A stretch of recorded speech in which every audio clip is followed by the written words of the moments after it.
Okay, Gemini, let's see what 2025 holds for you. What is this going to look like? The overarching themes. What is the most important thing that our beautiful Gemini need to hear for 2025? It's going to be at the forefront for you guys. All right. Ooh, choices, decisions, something that you, ooh, this is like the Two of Swords is like there's another piece that I haven't quite been able to grasp. Okay. But you can feel it. You see that turbulence in the water right there? The water represents emotions. So you can kind of feel that there's something else going on and you're wanting to think like it's this way or that way, right? And when the swords crossed off, like this is thoughts, right? Swords are thinking and information. So you think the information that you have is the only way it's going to be at this point. But you are starting to feel, if you allow yourself to feel, because notice that water, she's got her back to the water, back to the emotions. There's a current of change of something else that you can't quite see that is wanting to show itself or is going to show itself to you. All right, so let's find out what that something is. If we could please, oh my God. Okay, so yeah, what this is that you have been holding yourself back, believing that it's some external situation that has been affecting your personal growth or what you want to move forward with. And in reality, that's a perception. Okay, so what you can't quite see, really, with these two cards, what you can't quite see is that you're the one holding you back. Is something, some belief that you believe you're holding yourself back, believing that it's something else holding you back. And what you can't see is that it's you. All right. So you're going to have some incredible insight because here's the deal, guys. Here's the deal. You know, Jupiter has been in your sign and will still be, Gemini, Jupiter in your sign for the next 6 months. Okay. And then when Jupiter leaves your first house, if you are rising, but affects your sun sign also. But so Gemini, with that sun, with that Jupiter is about expanding from wisdom within. Okay. It's about using your wisdom to be able to scale your life and to be able to grow bigger than where you had been before. So you may be trying to hold yourself back unconsciously. All right. And Jupiter's like, no, we're going to go forward because once it leaves your sign and it goes into Cancer come, June, guess what? It's going to be in your house of earnings. It's going to be in your second house of career and earnings. All right. And material possessions. So your life, whether you know how to control this or not, your life is getting bigger, Gemini. It's going to. All right. So here's the thing. Once you are able to recognize that it's only you holding you back, okay, that's the unseen part. It's only you. Then what happens is, now this is a Cancer. This is so cool, you guys. So cool. This is a Cancer card. Okay. This is about being able to rise above duality. All right. So when we have our perception focused on the situation as in this is good, this is bad, black and white, that's that, which is going to be these two swords right here, right? These two swords. It's this way or that way. When you're able to raise your vibration and move into a place that you're able to listen to your intuition will be able to give you a perception that will have you moving forward very fast. That expansion is going to happen. Okay, Gemini, the expansion is going to happen in 2025 for you, with you. It's going to move you away from a current. So we have I want to go just a little bit deeper here into the village here behind this beautiful Cancerian. And so the village is about like the things that you have been taught all along, the way that like the standard that your current reality holds.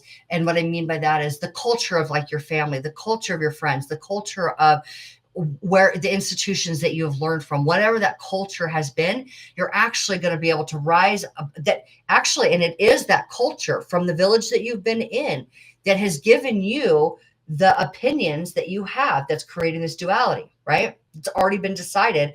If you think about, we're told in all media, like how we're supposed to react, how we're supposed to respond, how we're supposed to feel about every situation. Okay. And we have adapted to the ability to just feel bad about things that we're told that you feel bad about. That's not a good thing. Feel bad about that, right? Well, when you raise your vibration and you have the perspective of your higher self, you can rise above that dualistic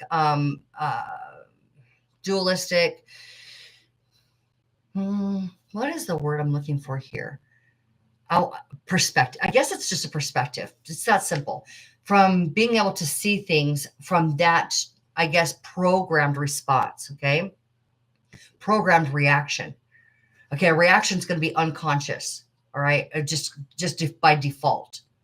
Okay, Gemini. So what we're looking at here is your ability to rise above a defaulted reaction and be able to use your intuition to be able to guide your movement that's going to start moving your creations along a lot faster. Okay. So when I say that your reality is going to get bigger, I mean it. Okay. I mean it.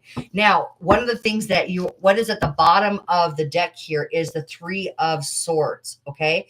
So I believe that this is a propelling energy. Okay. This is catalytic energy for you.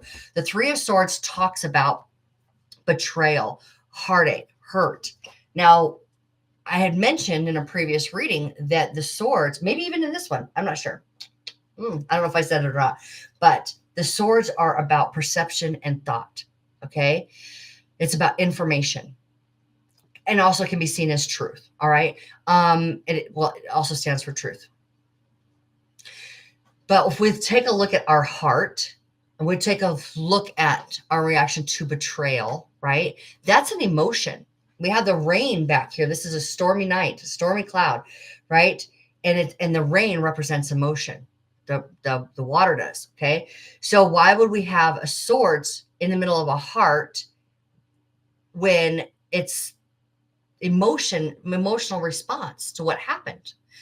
It's because it's your perception. Again, it's been your personal perception, the way that you had been taught to react to a situation that has been hurting you. So what propels you is this idea that you have to, or this knowledge, this internal knowledge that you have to grow. You have to go beyond where you have been. So you are going to decide at some point in 2025 that you are no longer going to stay small or bound, okay, to your own ideas. It's time to go bigger. It's time to think bigger. It's time to see things from a bigger perspective. It's time to feel your way into a higher consciousness, okay? Then it's going to be because you're tired of hurting. So great pain and great love are two motivators in this life. And you're going to experience something and to the point where you're like, I'm done. I'm done. And I'll tell you, it's Jupiter trying to expand you. Okay. Trying to expand you. And you're going to be like, yeah, I'm done with this. I'm ready to see things from a different perspective I'm not going to continue keep hurting myself and keep keeping myself small, Gemini. So this is going to be a very expansive year, next year and a half for you, really. 2025, 2026, huge for you, okay? You're going to, definitely going to be finding yourself in a very different place by the end of 2025 and then really launching forward in 2026, okay? So massive, massive changes for you, Gemini. And this is exciting. Okay, so Gemini, thank you so much for joining me. I appreciate all of you. Have happy holidays for those of you who are celebrating the holidays.